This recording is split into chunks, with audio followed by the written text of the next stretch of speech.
Good afternoon, everybody. My name is Paul Kirkbright. I'm Head of Knowledge Exchange and Partnerships for the South London Partnership. The South London Partnership is the sub-regional partnership that covers the London boroughs of Richmond, Kingston, Sutton, Merton and Croydon. And I'm also part of the team that is developing and delivering the Big South London initiative. So I'm delighted to welcome so many colleagues here today for this taster event into our new program that we're launching today, which is Integrate. Integrate is a free supply chain management training program for small to medium-sized enterprises in South London. Through the program, we hope that businesses that participate in it will learn how and where to find the opportunities and how to create and write proposals with dedicated one-to-one support from academic specialists and business leaders to enable your business to not just improve its own supply chain, but also access public procurement opportunities in the South London region. So just a very, very fast bit, a little bit of housekeeping before we crash into the main body of the agenda. The first thing, if all participants could both mute and keep their camera off. If you have a question that you want to raise, please raise your hand and I'll come to you just during the Q&A sessions. If people actually are a bit shy and don't want to ask the question, just drop it into the chat. And at the end of each of the sections, we'll be picking questions from the chat and putting them to the contributors to this program. And finally, the session is being recorded for those who can't attend and also for social media and promotional purposes as well. So hopefully that kind of clears the running there. Just a little bit of information about Big South London before we move on to kind of the main body of the event. The purpose behind Big South London is about building relationships between businesses in South London and our on-patch universities and colleges, so we can create greater collaborations, more innovation, research and development activities coming forward, and build those relationships which can enable your business to grow and to succeed and to be more successful in what it does. It's open to businesses of all different types from all different sectors. And what we want to do with our Big Integrate is actually work with the business in South London across all sectors who can supply goods and services to the public sector. This could be from the arts and creative industries, health and social care, construction, transport, energy and green tech, innovation, and basically any technology and service provider sector that we want to plug into this program to help you do what you do better. Sometimes when you think about innovation, you think about large scale transformational innovation, you know, like particle accelerators under Wandsworth Common. But what we're actually talking about here with this program is incremental innovation, helping you and your business do what it does better and to become more attractive to public procurement and supply chain management mechanisms as well. So with no more blathering on for me, we'll head right into the main body of the session. I'm absolutely delighted today that we have two keynote presentations relating to the Integrate program and the different strands within it. We've also got a business case study where I'll be having a conversation with a business that has actually worked in public procurement and supply chains and accessing public supply chains as well. And then we'll provide a little bit of information on the structure of the program.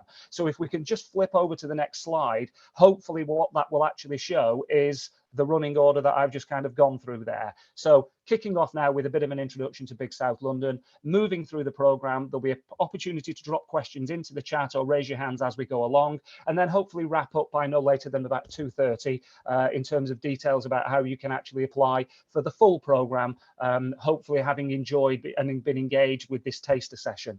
So our first speaker, who's going to talk about supply chain best practice, is Valerio from London South Bank's Business School and Centre for Entrepreneurship. So Valerio, if I can hand over to you to introduce yourself to everybody and also take the first slot on this session. Thank you. Thank you, Paul, and thank you everyone who is here with us today. So I am Valerio Ficcadenti. I work and teach and do research at London South Bank University, and I will drive you through the process, the program that we will be delivering during this module in which you can enroll from today onwards. I've worked on these sections that you will see together with Charles Graham, who's a colleague working at the London South Bank University as well.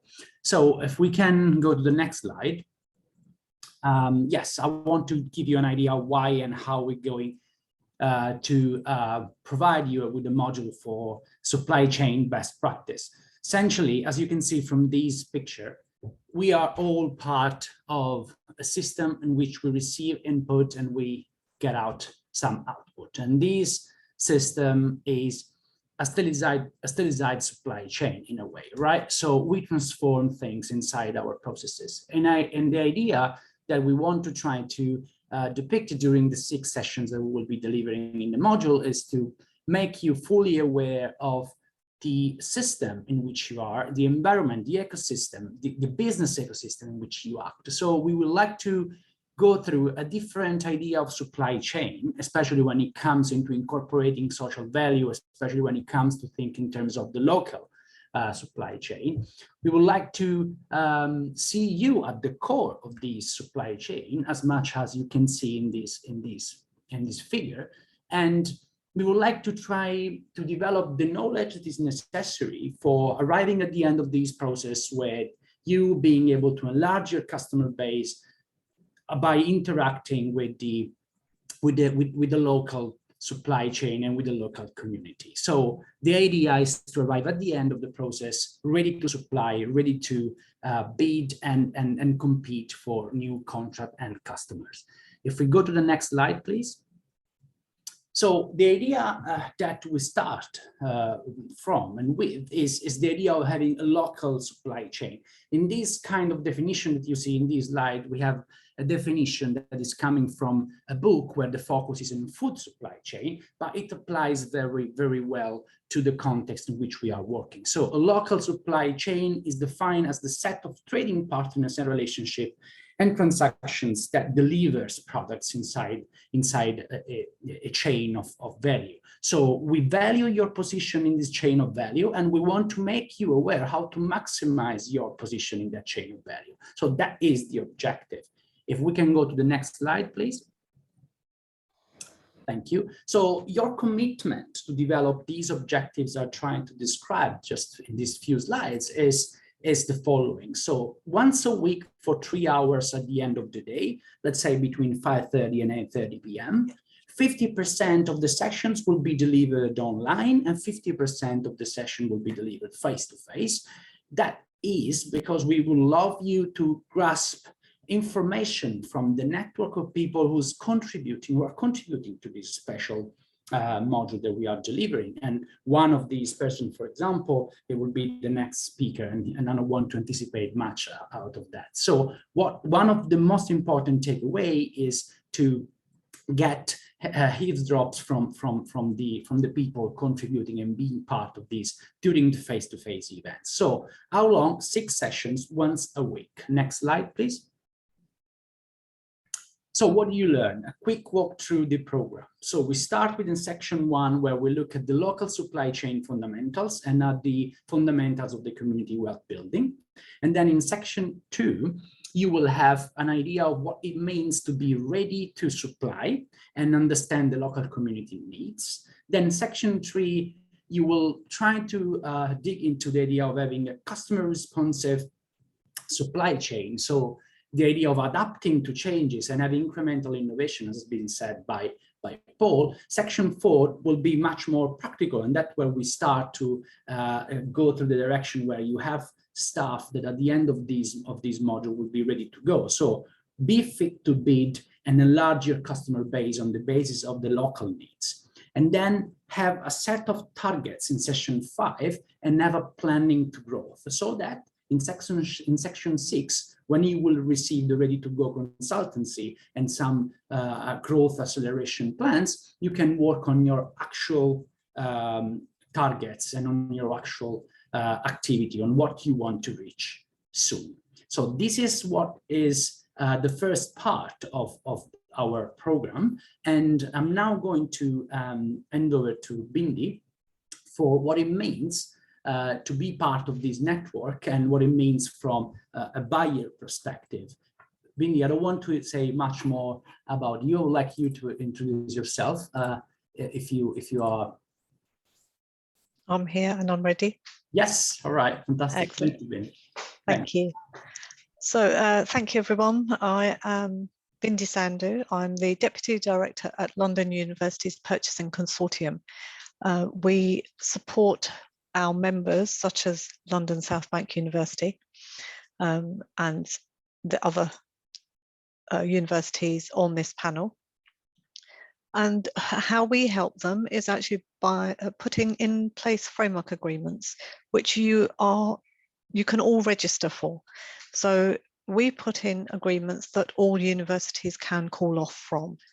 And really, just to let you know, those agreements should reach all different types of suppliers. We are looking for SMEs, and the different things that you can offer. I think for the SMEs, actually, you've probably in quite a unique position that you're very quick to adapt, and you can incorporate things like social value that we as universities have all been looking for.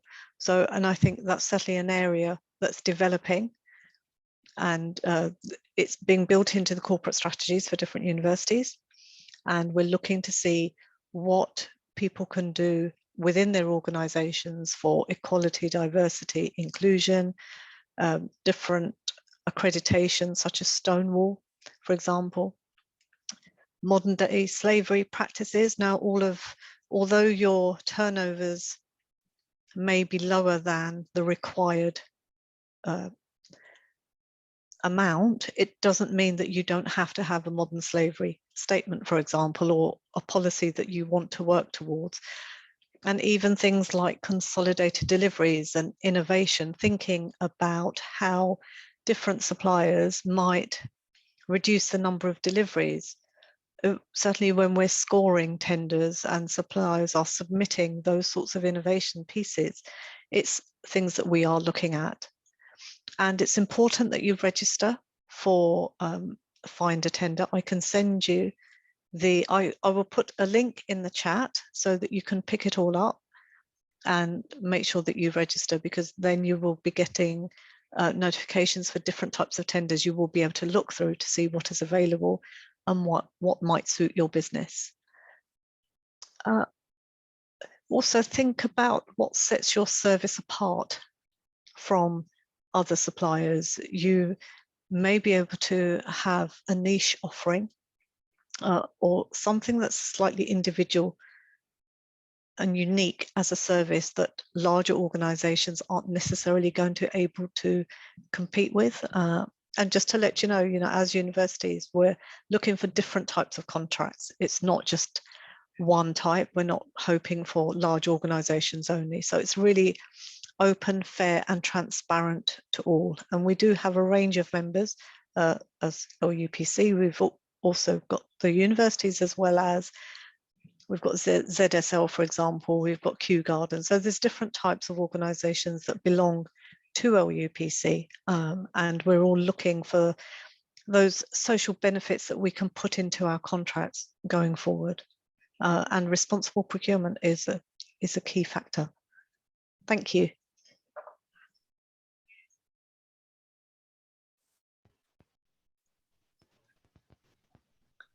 Thank you very much, Valerio and Bindi. I suppose I'm kind of take chair's privilege here, because we've got a couple of minutes for questions. I suppose if I put myself in the position of an owner manager of SME who's thinking about this kind of area of supply chain management and potentially looking at public procurement, it's quite daunting, isn't it? And I suppose, whether this is one for Valerio or maybe Bindi, if you want to chip in as well, what do you think are those kind of big challenges when an SME starts to look at its supply chain and how it can improve its supply chain practices? Is it around data and the management of information? Is it about physical things like inventory management? Is it about resources and budget? Or is it about that really intangible thing, that kind of building new supplier relationships? What would you say are the kind of big challenges that face an SME thinking about this stuff, and also hopefully that will then be reflected in the Integrate program as actually providing solutions to those challenges? I think actually the tender submission itself is quite a challenge, because there's usually a lot of documentation to go through, and some suppliers may feel that it may feel a daunting task actually looking at all of the documentation and answering all of the questions that that we need as buyers. But I do think that once you start investing in that time, it's good to, you'll get better at it. It will become easier. And I think, as I said, those your unique innovations and elements that you can bring to the table are areas that we're looking at. Things like London living wage, for example, it's not something that you physically have to do, but actually you might want to set some standards that mean that universities will look to your organizations and you comply with the sorts of objectives that we're trying to achieve. Well, if I can chip in with that, Paul, if we still have time. Feel free, Valerio. Yeah, I want to grab one of the points in the chat regarding sustainability in general that might come through when a person has to face a certain number of requirements in general, and being part of a supply chain in most of the case means that you need to be reaching continuously standards of your suppliers and the people you want to supply to. That inevitably costs you time and money, of course, and there is the challenge, in my opinion. So understanding your audience and understanding to who you want to provide service inside the supply chain is really important, especially when it comes to the local area. What you mentioned, Paul, the information set that you work on is really important. Sometimes you're not aware of needs that are well spread in your local community because you are digging into your daily workload activities. And so, yeah, in this case, what we're trying to produce here is the time to rise the view on the horizon and look a little bit further and trying to see what kind of opportunities are cropping up on the level of the floor, and trying to develop a plan to growth and get the help that you need for doing that, because time is really important. So the section 6, where you get help from a consultant, essentially you will have the time to plan how to reach certain objectives that you couldn't focus on during the normal routine. Thanks, Valerio. I'm going to steal a little bit of time here. Andres, you've popped out a question in specifically about the Stonewall accreditation. Do you just want to switch your cam on and put that question to Bindi, or I'm happy to read it if not?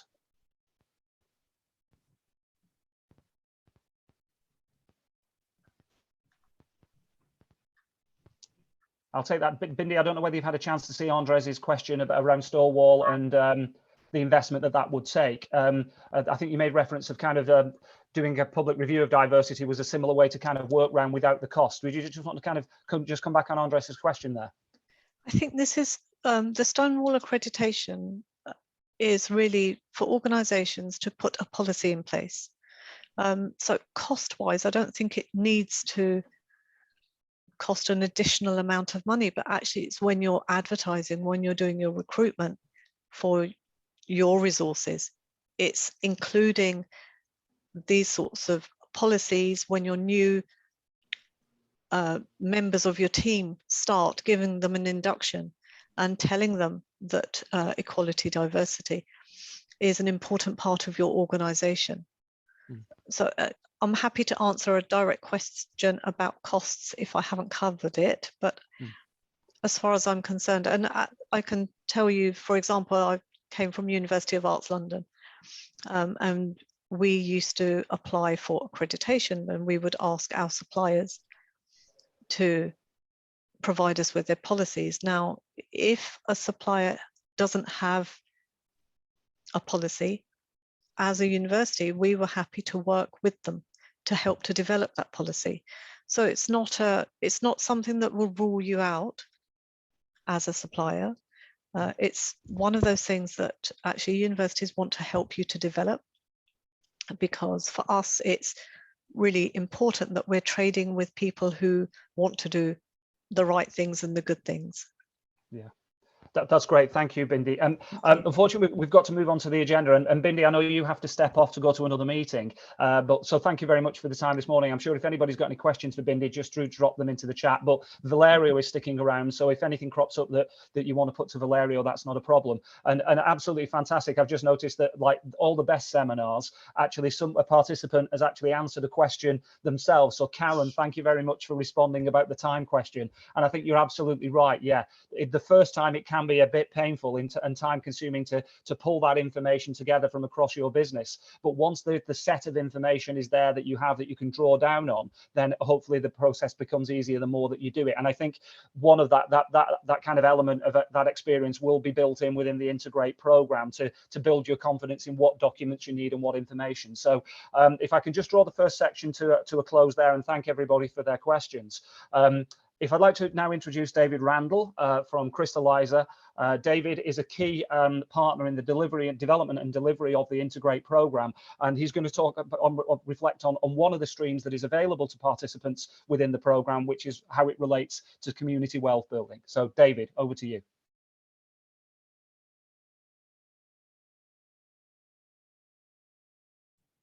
David, we can't hear you.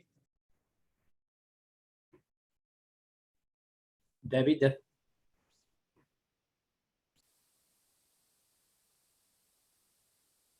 David, unfortunately, we can't hear you, but I've not got you on mute at this moment in time. Is it a problem your end?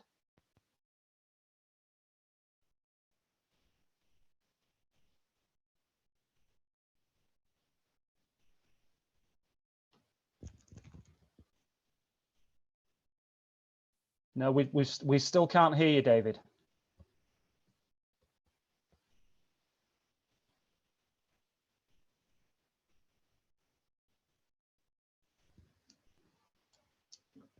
No, still nothing. It's not just me, is it? Participators, any other participants, can they hear David and it's just my problem?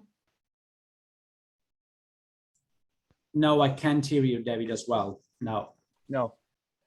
That's such a shame. I'll tell you what, David, I'm going to do what every good chair does. I'm going to restructure the agenda, and I'm going to move on to the question and answer session with Emma from Creative Recognition to talk about her experience. And hopefully that might give you a little bit of time to work your sound issue out, and we can come back to you and Sophie in 10 or so minutes, if that's okay with you, David. Emma, can I invite Emma from Recognition Creative to kind of switch your camera on? Good afternoon, Emma. Hi, hello. Sorry about that, slightly ahead of schedule, but we are improvising and thinking on our feet and being very innovative. So hopefully you won't mind being bumped up the agenda so we can have a conversation. Emma, do you want to just kind of tell us a little bit about your business and kind of your experience of working to secure public sector contracts and contract opportunities? And then as with the first session, colleagues, if you have any questions for Emma on things that she touches on, please do feel to drop them into the chat and we can pick them up in this conversation. So Emma, over to you. Yeah, not a problem. I was going to suggest we did this anyway. So, hi, I'm Emma. I'm Director of Recognition Creative. Recognition Creative is about 12 years old now. We are a full-service graphic design and marketing agency, creating anything from a brand for a new startup to an e-commerce store or an integrated marketing campaign for a new product launch. I'd say that tendering for large public sector contracts has been a key way that we've grown the business. Kind of, albeit you always need to ensure you have a good mix of business. So we balance this with working with larger corporates, smaller businesses, and a few third sector organisations. In terms of my experience, I would say that no two tenders are the same. There are common questions that you see throughout all of them, but there's always differences. So you have to be really careful in the way that you respond to these tenders to make sure that your answers reflect the nuances of the question. It can be a long process. So there will often be a written submission, but then also an interview or a presentation process. So you've got to commit to that if you want to be successful. You need really, really good attention to detail to ensure that you complete every part of it. So if one part isn't completed correctly, it could lead to you dropping out of the process. So if you put a lot of effort into the whole submission, you don't want it to be let down by a small error. Yeah, it's that comprehensiveness, isn't it? Ensuring that every proverbial tick box is ticked and I crossed and T dotted. Yes. I mean, from your experience, Emma, of kind of working in looking to secure those public sector contracts, what do you think are the barriers to an SME or a smaller business to winning those kind of larger, lucrative, both private and public sector contracts, I suppose? Well, I think we saw that in some of the questions, that's been reflected in some of the questions we've already had. I would definitely say time and resources. So the resources to be able to put behind putting together a really compelling tender can be, you know, that's not inconsiderable. And then ensuring that, you know, you've got the team in place that should you be successful, you can definitely deliver on the contract that you're applying for. I think also confidence is a big barrier for small businesses, you know, particularly when you're first starting out. I mean, I remember when I started looking into this, you know, questions that would run through my mind would be, you know, will we appear credible enough? Will they think we're too young? You know, have we been going long enough? Those kind of things. But I really think like resilience is key here. Like you will get knockbacks and you won't be successful every time.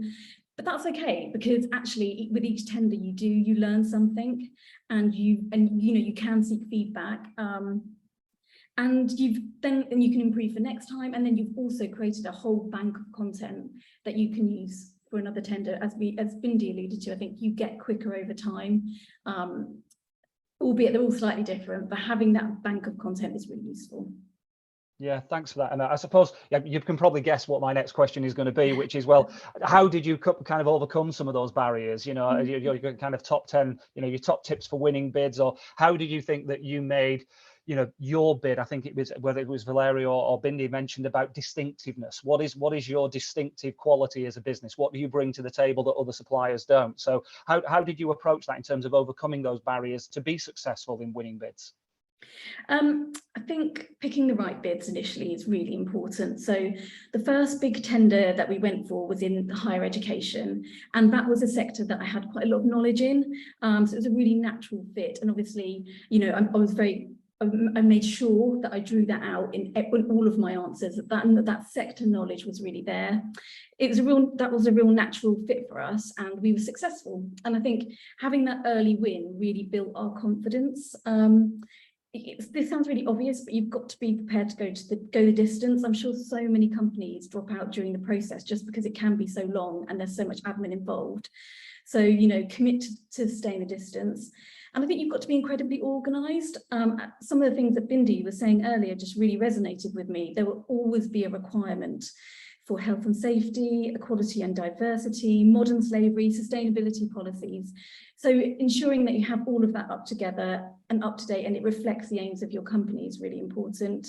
And also, just top tip, make sure you register with all the portals that release the public sector contracts. So they'll alert you when a new one is uploaded, and you tick which sectors you're interested in. One that we are part of is Oscar. So we get alerted on a daily basis if there's a new tender. So that's really important to stay on top of what's out there. Yeah, and I'm going to throw in a question from the audience today, Emma, just at this point. It's a question from Hans, which is, how can you approach an education provider who doesn't have an open request pending? I suppose, how do you doorstep some of these large companies, I suppose, is another way of phrasing that. Well, you know, you can always network. So I think, you know, be involved in your local networking events. You know, there will be public sector or university people there. So building relationships is really important. And then when a tender does become available, you already have those, you know, it's a fair playing field in that you still have to complete the tender document, but, you know, having those relationships in place can help. I think, you know, procurement kind of departments of large public sector organisations do have events and so forth, and they've got websites. It's worth having a look at those just to see how they operate and how they do things. That's great, thanks. Karen, you are fast becoming my favourite participant, because again, you've given direct feedback to David's question on, you know, feedback. It kind of, my experience of sitting on procurement panels is that we've always given feedback to unsuccessful tenders. Sometimes that is volunteered straight away as part of the reply with the response process. Sometimes after businesses have come back and questioned how could they strengthen their proposals moving forward. So I think it would be pretty poor show by any of the larger kind of organizations if they didn't give you that feedback, David. And I think from Karen's experience, she's saying that, you know, that feedback is there if you actually want it. final question from me, Emma, which is, and this was going to be the wrap-up question, but we'll then jump back to David, Randall, and hopefully Sophie.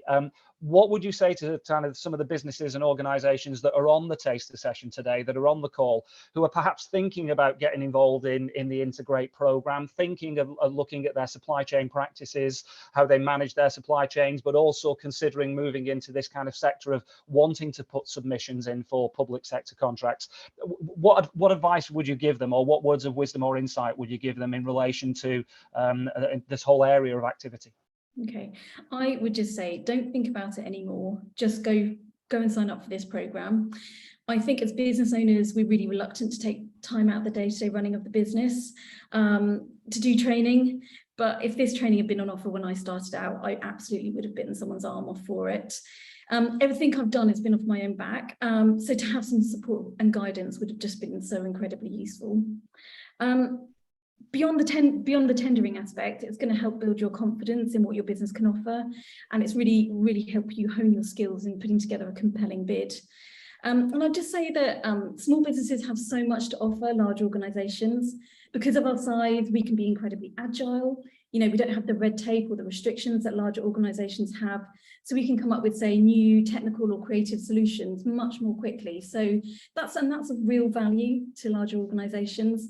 And just finally repeating, just sign up for this programme, go for it. And it's fully funded as well. So, you haven't got anything to lose by signing up for it.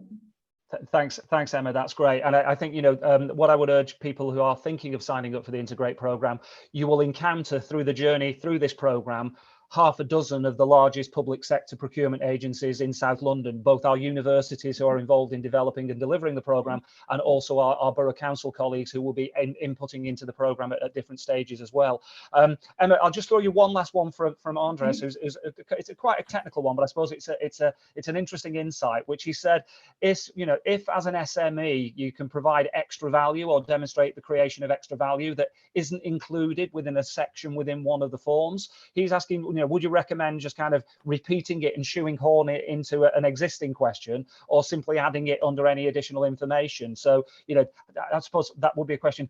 Have you squeezed stuff in the past where, to get that logged in people's mindset when they're reviewing your proposal? Yeah, I think that's a tricky one. It's a bit of a fine line, because obviously these people will be going through lots of different tenders, so they don't want you to put in loads and loads of additional information. But yeah, definitely, if I think we've got a strength and it's not directly asked, I will shoehorn it in every which way I can, but subtly done and succinctly done, so you're not putting loads and loads of bump that actually isn't tailored to the tender. I think that's the thing, that knowing your audience and tailoring it to that audience and making sure you're nice and succinct with it.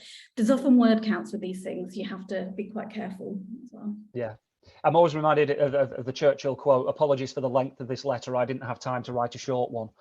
So, that's the challenge. Emma, thank you very much for your insight there. I'm sure Emma, colleagues, is more than happy to take any other questions that occur for the rest of the session. Just drop them in the chat and we can bring Emma back on the cam. I don't think you're running off anywhere, Emma, are you? So that's fine.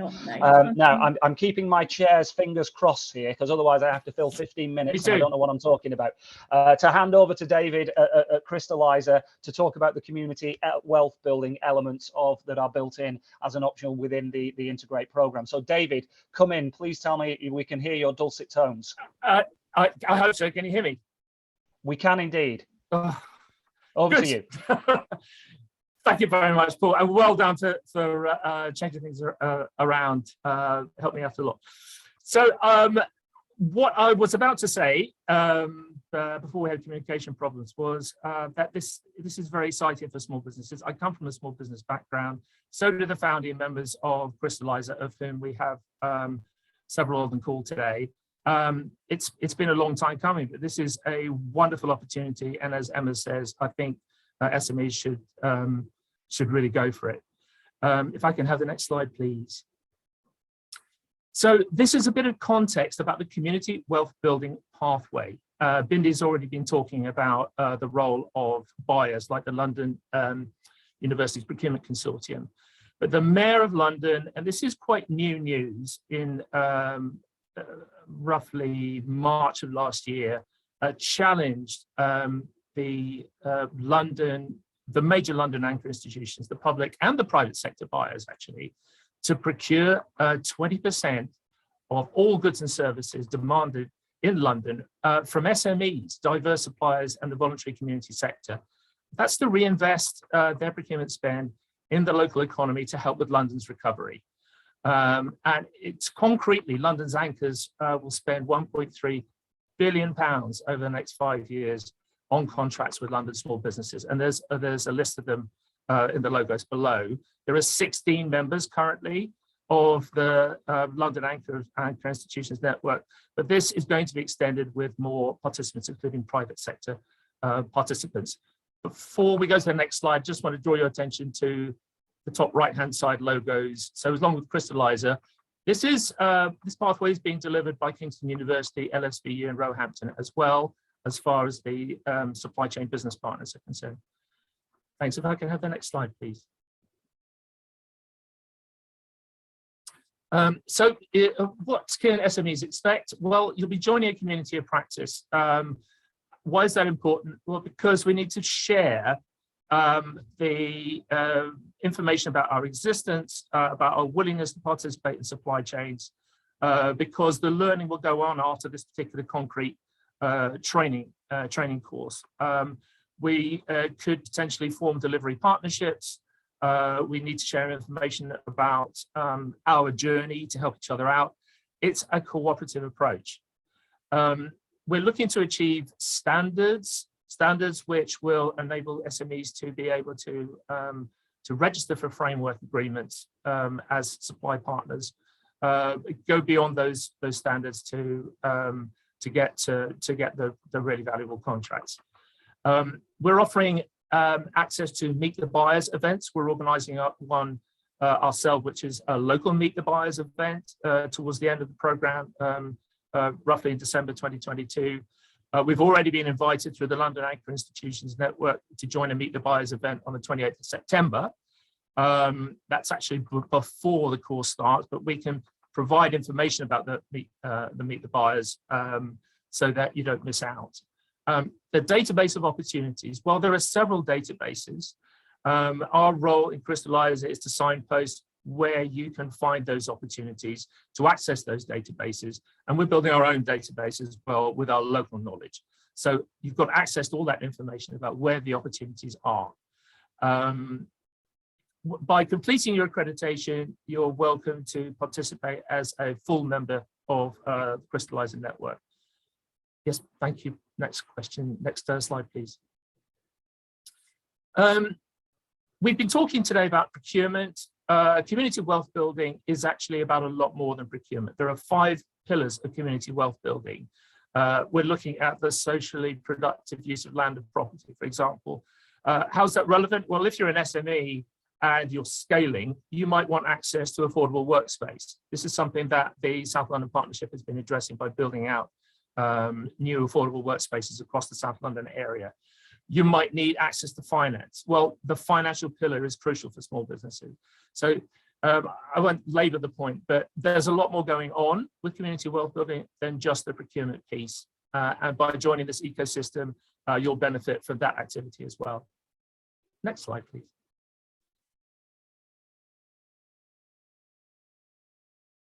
Thank you. So what is taking place in the actual program itself? Well, we've got 4 elements.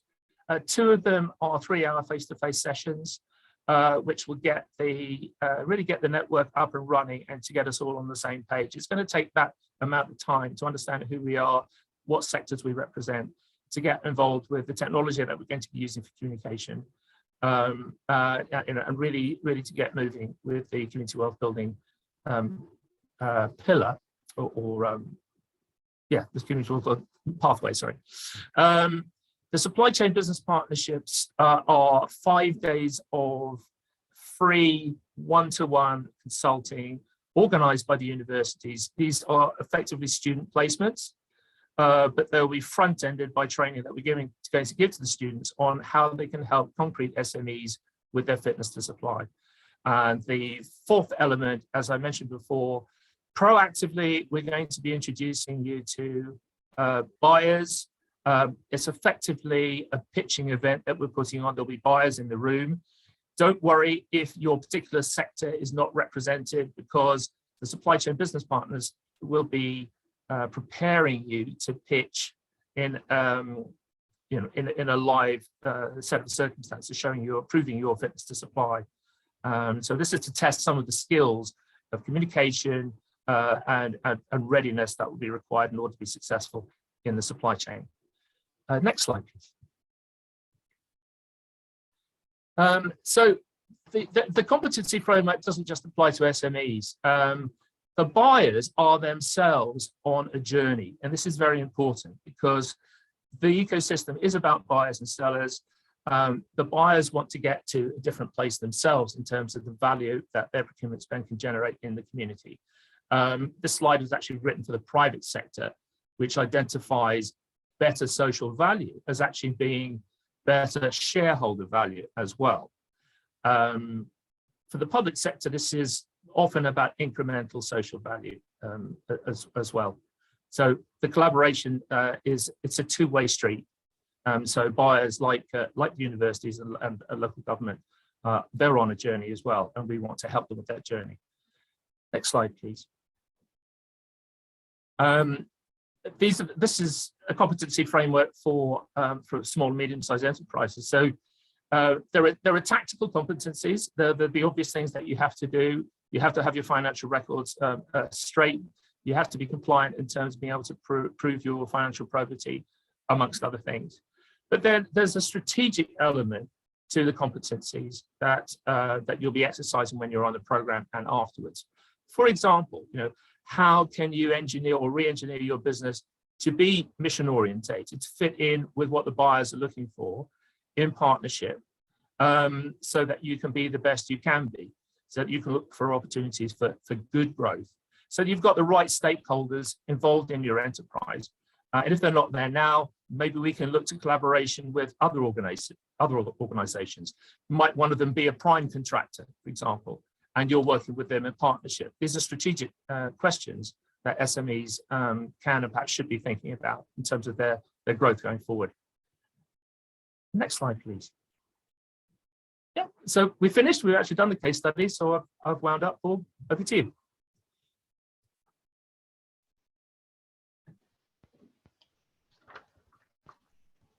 Thank you, David. Thank you. I didn't know whether you were going to bring Sophie in at that point to comment on her perspective. I was going to bring Sophie. Thank you very much for reminding me. Because if you don't bring her in at that point, she'll shout at me because you'll have forgotten all about her. Exactly. I'm sorry about this, Sophie. This was the point you meant to come. So Sophie Mosley is she's a social value lead in one of the major contractors within the South London Partnership. Her company is delivering the build in the big Unilever construction site. Sophie, could you introduce yourself? Hi there, everyone. Thank you for coming along to listen to everything we've got to say today. I'm the social value coordinator from McLaughlin and Harvey. We're a civil engineering and construction company that we're based all over the UK. Basically, in my job, I help to localize employment and skills. So within procurement on our projects, and bringing subcontractors into the projects as well. We also help them connect with various employment agencies in the area, so helping localize apprenticeships and helping them take on work experience as well. So we're just basically trying to, again, build the community and bring the wealth back to the local area. Sophie, so the question that I had for you, or the chief question I got for you, is in terms of London's recovery. You're a company that is nationwide, possibly even global in ambition. How does a company like yours identify with the needs of London as a city? Can you see where the mayor's trying to go with this London Anchor Institutions Network? Would you be prepared to join it?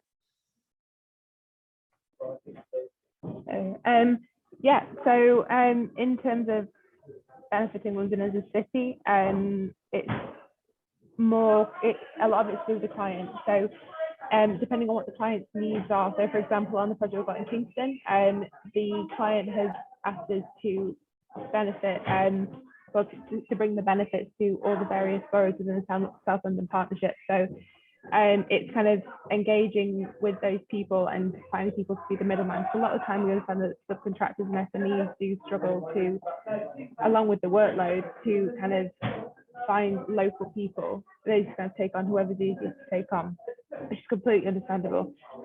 So we kind of find that middleman who will assist them and take that workload off them.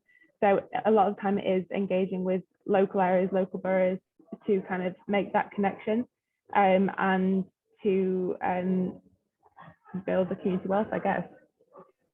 Yeah. And what sort of response have you had from the small and medium-sized enterprises? Are they providing you with the service that you're looking for? Where do you see as sort of the risks and the opportunities as far as SMEs are concerned? We see it as a huge benefit because it also kind of contributes to the environmental side of things as well. So if you take on local SMEs and local employees on the project, you're reducing the carbon footprint to the site. So obviously it is building the community wealth, it is providing employment for local SMEs and employees, but it's also helping to have that sort of wider sort of effect towards climate change. So the sort of response we've had from SMEs, it's a lot of them do tend to be very sort of what's the word? Do tend to be quite compatible in terms of social value and community wealth building when they see the benefits in how close they are going to be to the site. And as a company as well, we do try to be as sort of, we cater to the needs that they kind of want as well on site. So but going back to what you're saying about the 5 pillars, it's the fair employment. So a lot of smaller sort of main contractors like ourselves do try to focus on the workforce a lot of the time now as well. So it's focused on mental health and their well-being, physical health as well, and like I said before, fair employment, so making sure it's working wage or above, and also providing relevant sort of toolbox talks and training on equality and inclusion as well. Yeah, brilliant.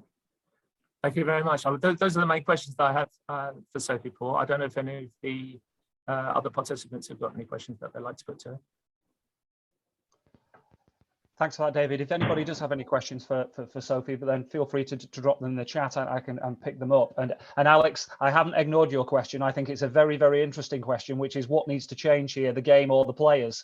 And I think, you know, I would encourage you, if you haven't already registered for the Integrate, bring that question about changing tendering processes to make them more open to local SMEs into the program with you, because you will have access to people who will be contributing to the program who control these very processes. So please, if you haven't already registered, do, because I think that's a very valid question, which the large companies have to reflect on.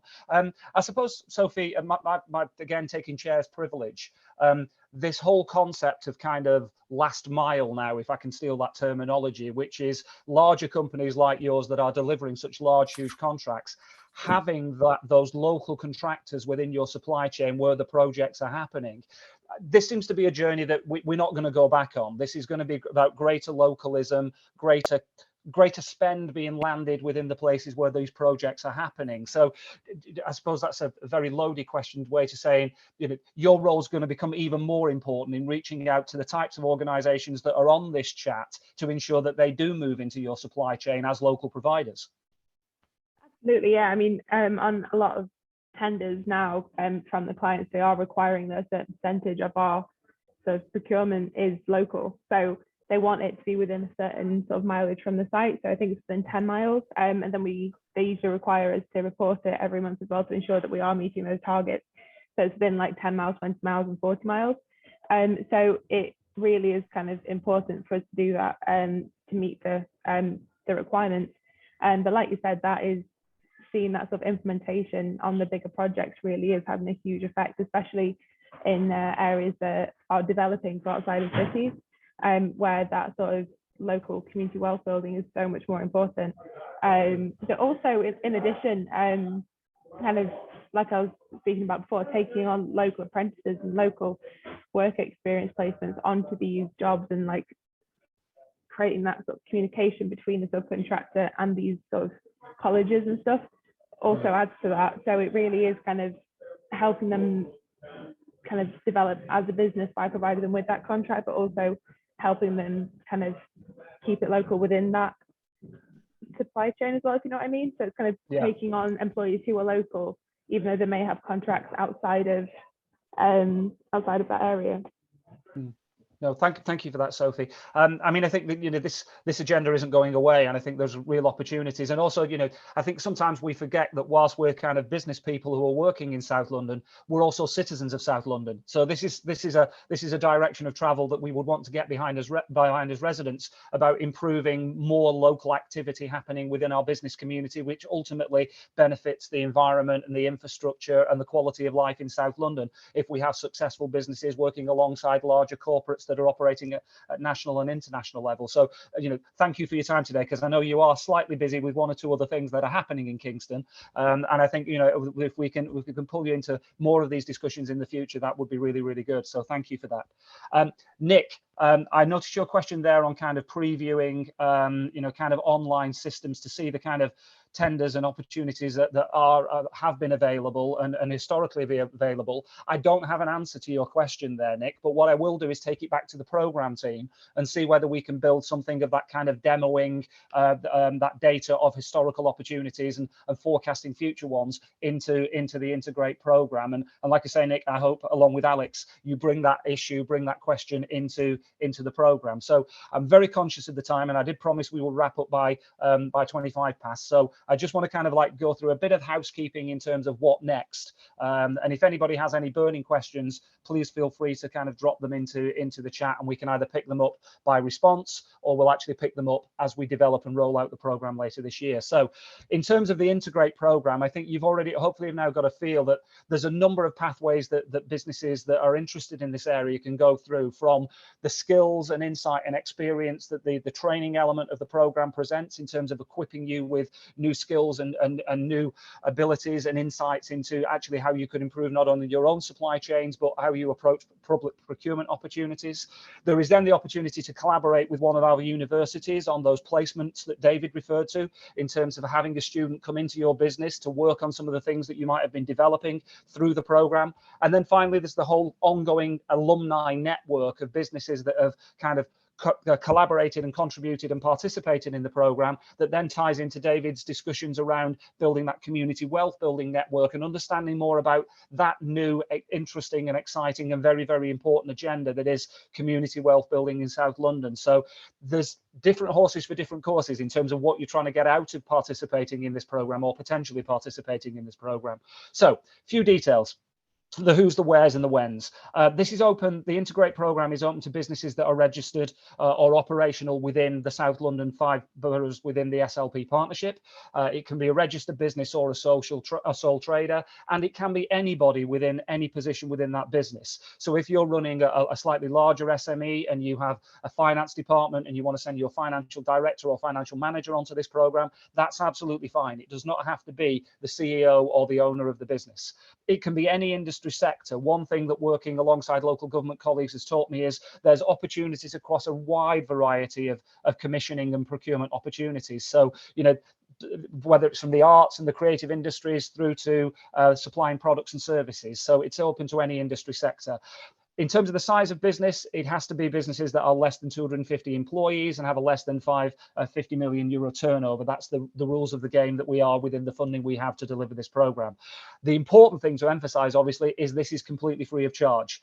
There is no charge for this program. We haven't put a value on this program, but if you were buying in this support from our universities and from the consultants that will be working on the program, it would be a significant cost. So this is a completely free of charge program for SMEs in the South London area. So we could just go on to the next slide. Registration is now live. You can go to the Big South London website, which is that bigknowledge.co.uk, and go to the Integrate page, and the link to register is actually at the bottom of that page. In terms of the rollout of activities now, David's obviously talked about some things that are happening kind of over the late summer and into the autumn, but the program itself in terms of activity commences in early October. So you have a little bit of time to think about this, maybe put some follow-up questions and ping those through to us, and we're more than happy to answer them by return email. But we're looking to start the program in terms of the time commitment from you as busy people to attending the sessions and contributing to those sessions in early October, running through to kind of early January or late January. So that's the kind of time frame for this cohort. We're not envisaging that this will be hundreds and hundreds of people on this cohort. This is not that type of program. It's not a sheep dip program. What we want to do is work with a smaller number of businesses who really want to explore their own supply chains and the opportunities that public procurement and areas such as community wealth building and collaborating with our university partners can really drive that kind of transformational change within your businesses. I noticed my technical help has just dropped into the chat all the registrations and all the Twitter and LinkedIn feeds that you can follow to find out more about us. All I'll do by wrapping up, because it's now bang on 25 past and I will finish on time, was just to say thank you for your time today. I hope we have pricked your interest across some of this agenda. We really do thank you for joining us, because people are busy, and to find, you know, an hour in your diary to kind of like find out whether or not this is something for you. But what I would urge you to do is look at the information that's on the website. Please feel free to come back to us on anything that you want to raise questions of, and then seriously consider registering your business or a member of your staff on this program to start later in the year. If you follow us on Twitter, if you follow us on LinkedIn, you will see other events that Big South London is bringing forward, and businesses are more than welcome to attend that. In particular, our first innovation summit that we will be hosting at Kingston University in the middle of September, of which details will be launched next week. So it would be great to see some of the businesses that have been on this call today, not just signing up for the Integrate program, but also attending that innovation summit and talking to us and talking to some of the businesses and organizations that we've helped through Big South London at that innovation summit in September in Kingston. Finally, thanks to all our contributors today. Again, really busy people. So thank you to everybody who contributed to the session. I hope you've got something out of it, and we hope we see you in the near future. So thank you very much for the time today, and enjoy the rest of the week.